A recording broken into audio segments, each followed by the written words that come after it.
जाग उठा भारत के चंद्रयान-3 का विक्रम लैंडर। दुनिया भर में हो रही भारत की जय जयकार, क्योंकि भारत ने कुछ ऐसा कर दिखाया है जिसे बड़े बड़े देश नहीं कर पाए हैं। चांद की अंधेरी रात बीत चुकी है और चांद पर सूरज निकल चुका है। अब लोगों की मन में सवाल उठने लगा है कि क्या चंद्रयान-3 जाग चुका है, क्योंकि हमारे इसरो के वैज्ञानिकों ने 2 सितंबर के दिन इसके प्रज्ञान रोवर को और 4 सितंबर के दिन विक्रम लैंडर को गहरी नींद में सुला दिया था। इसरो के वैज्ञानिकों ने बताया था कि 22 सितंबर के दिन चंद्रयान-3 का विक्रम लैंडर और प्रज्ञान रोवर जागेगा और चांद पर अपने एक्सपेरिमेंट करेगा। लेकिन जैसा कि आप सभी को मालूम होगा कि 22 सितंबर बीत चुका है और लोगों के जहन में सवाल उठ रहा है कि क्या विक्रम लैंडर जाग चुका है और चंद्रयान-3 जागने के बाद चांद पर क्या करेगा।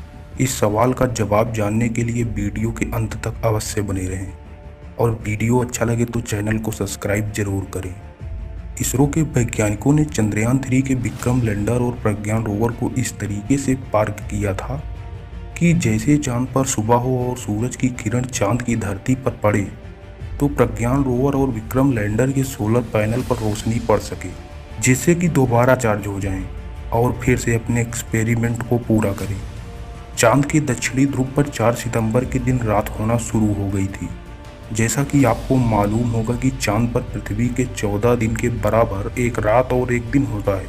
चांद पर रात 14 दिनों तक होने के कारण चांद की धरती का तापमान काफ़ी ज़्यादा घट जाता है, यानी रात की समय का चांद का तापमान लगभग -250 डिग्री सेल्सियस तक पहुंच जाता है और -250 डिग्री सेल्सियस तापमान कड़ाके की ठंडी में किसी भी इलेक्ट्रॉनिक इंस्ट्रूमेंट का काम कर पाना संभव नहीं है।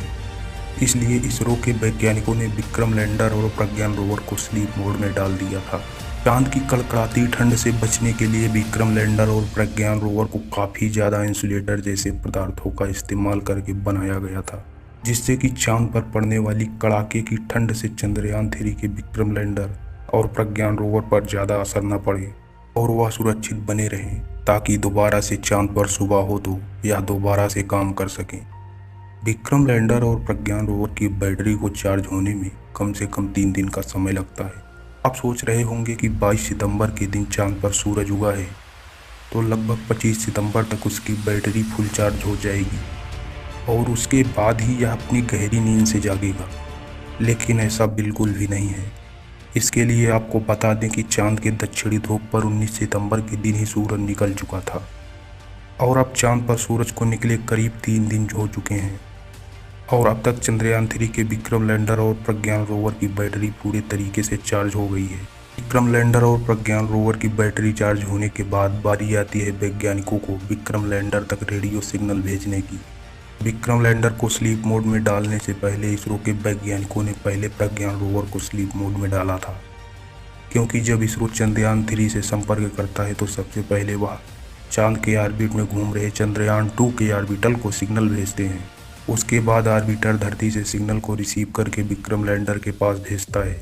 ऐसे में विक्रम लैंडर को पहले बंद नहीं किया जा सकता था, इसलिए प्रज्ञान रोवर को स्लीप मोड में डालने के बाद विक्रम लैंडर के सारे आउटपुट सिग्नल को बंद कर दिया गया था, लेकिन उसके रिसीवर को चालू रखा गया था, जिससे जब चांद पर सुबह हो और उसकी बैटरी पूरे तरीके से चार्ज हो जाए तो वैज्ञानिकों के द्वारा रेडियो सिग्नल भेजा जाए। उसके बाद धरती से भेजे गए रेडियो सिग्नल को रिसीव करके जाग जाए।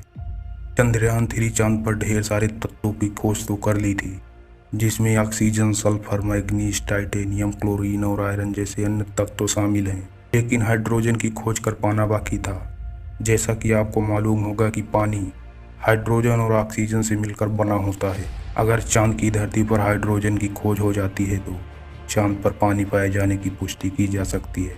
हमारे चंद्रयान-3 का प्रमुख मकसद चांद पर सॉफ्ट लैंडिंग करके पानी की खोज करना था। 23 सितंबर के दिन वैज्ञानिकों के द्वारा विक्रम लैंडर के पास रेडियो सिग्नल भेजा गया और उसने रिसीव कर लिया और अब चंद्रयान-3 फिर से जाग चुका है और अपने काम पर लग गया है।